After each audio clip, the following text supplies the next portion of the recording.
साल 1863 इंग्लैंड के एक छोटे से गांव में एक गरीब फैमिली में एक लड़का का जन्म होता है। इस बात से बिल्कुल अनजान कि लड़का बड़ा होकर एक दिन दुनिया की सबसे महंगी और लग्जूरियस कार्स बनाएगा और दुनिया के सबसे अमीर लोग इनकी कार्स को ऑन करने की सपने देखेंगे, जिसकी सिर्फ एक कार की वैल्यू आज 200 करोड़ से भी ज्यादा है। और रोल्स रॉयस देखते ही देखते कैसे लाखों करोड़ की कंपनी बन जाता है और दुनिया की सबसे महंगी और लग्जूरियस कार्स का किंग बन गया। ये कहानी है हेनरी रॉयस की।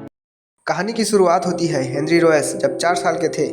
तब उनके फादर का एक फ्लोर मिल का बिजनेस था, लेकिन कुछ रीजन के चलते उनका बिजनेस क्रैश कर जाता है और पूरा फैमिली सड़क पर आ जाती है। लेकिन ये तो सिर्फ प्रॉब्लम की शुरुआत थी। महज 9 साल बाद रॉयस के फादर का डेथ हो जाता है और इस हादसे ने रॉयस की मदर को डिप्रेशन में डाल दिया। लेकिन जैसे तैसे करके रॉयस की मदर ने खुद को संभाला और एक रिच पर्सन के यहाँ मेड का काम करने लग गए और रॉयस भी न्यूज़पेपर डिलीवरी का काम करने लग जाते हैं। इस समय रॉयस और उनकी मदर का फ्यूचर और लाइफ पूरा डार्कनेस से भरा हुआ था, यानी उनके घर में दुखों का पहाड़ टूट पड़ा था।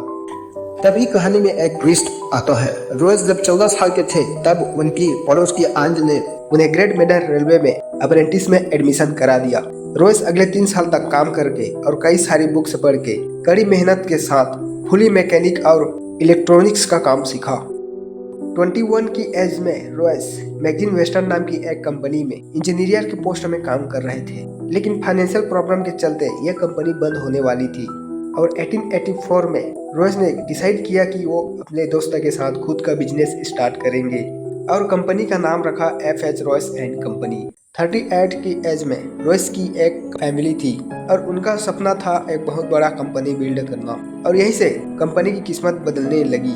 ईयर्स 1900 तक रॉयस का बिजनेस अच्छा ग्रोथ कर रहा था और कंपनी की सेल 20,000 पाउंड तक बढ़ गई थी। तभी स्टोरी में एक ट्विस्ट आता है। जर्मन और अमेरिकन कंपनी ने ब्रिटिश इलेक्ट्रॉनिक्स मार्केट में एंट्री ले ली और इनका बिजनेस क्रैश होने लगा। बिजनेस को क्रैश होता देख रॉयस का मेंटल हेल्थ खराब होने लगा। रॉयस ने डॉक्टर को कंसल्ट किया तो उन्हें एक सिंपल सी एडवाइस मिली। ठीक होने के लिए फ्रेश नेचर में रहना था और ट्रेवल के लिए भी एक कार की जरूरत थी। कुछ दिनों बाद डॉक्टर के एडवाइस से रॉयस एक डिकोविन नाम की कार खरीद लिया और रॉयस